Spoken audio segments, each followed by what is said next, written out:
Hello guys, it is your boy P here, coming at you guys with a review of the Ducky 1-2 Mini. This is an average review from an average guy.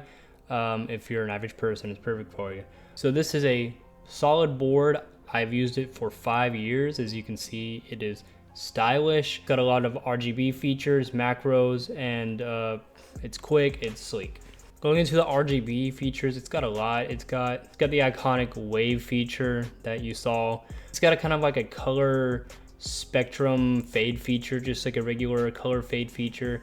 It's got some reaction features, it's got some breathing features, and it's got some still color features, which is what I was using. Yeah, it's got a lot of RGB features, so if you like RGB, it's perfect for you. You can set the still colors to pretty much any color, and you can kind of match your setup. I'm going for like an ultraviolet setup here.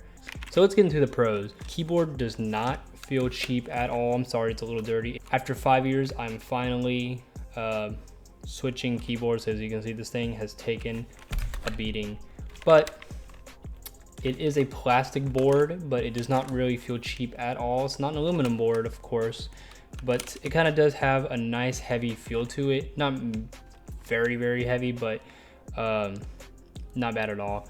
Definitely does not feel cheap. At the price, which right now is around $80, I got mine for around $100 back in the day.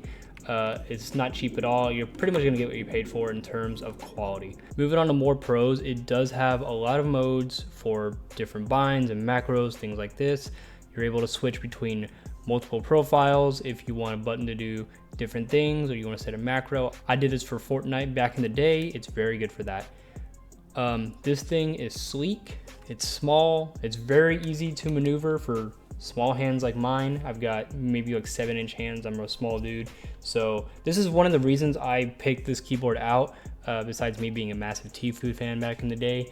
I felt that the small sleek size was just so easy for me to hit all of my binds for COD, Fortnite, stuff like that. And this keyboard has definitely done me some good in terms of those games, for sure.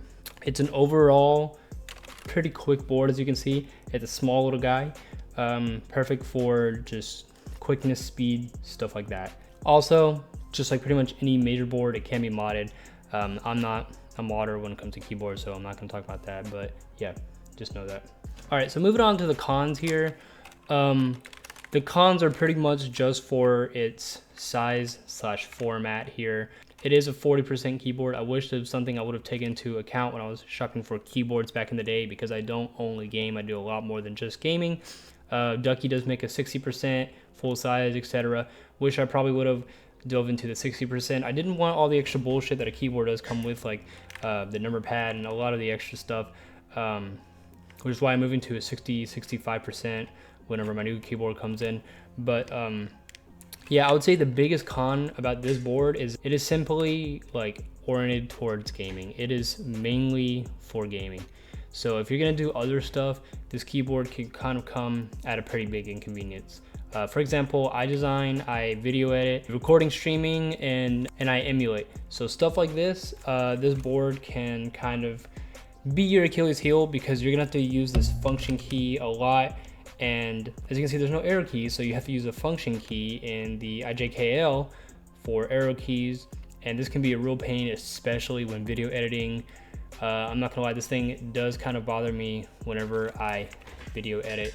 Having to use the function key, it gets old real quick. It can kind of make your hands sore. And I can't tell you how many times I hit this K instead of the J or the L, and then it just kind of screws up what I got going on my project. Same thing for picture editing, stuff like that, and Photoshop.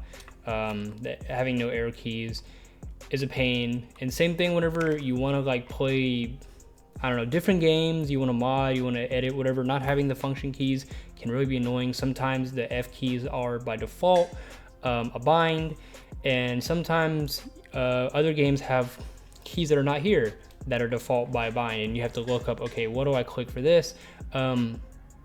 Task manager, major pain in the ass. I have it muscle memorized now, but sometimes I forget and I have to remember which one of these buttons it is to hit, things like this. So that is something you just gotta like think about whenever you're buying this.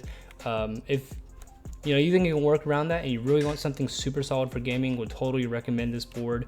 But other than that, if you do a little more than just gaming on your computer, I would say get a bigger size board. Ducky is a solid brand. This is a solid board. I've got cherry black switches, by the way. It's very clicky, very nice, very pretty soothing, I guess. It's a solid board, response time fine. It's fine for the average guy, and if you bought this, I don't think you should feel bad at all. But just know that the size can be a hindrance. This board is elite for gaming, not super good for everything else. So just something to take into account. But this is an average guy's review on the Ducky 1-2 Mini. Thank you guys.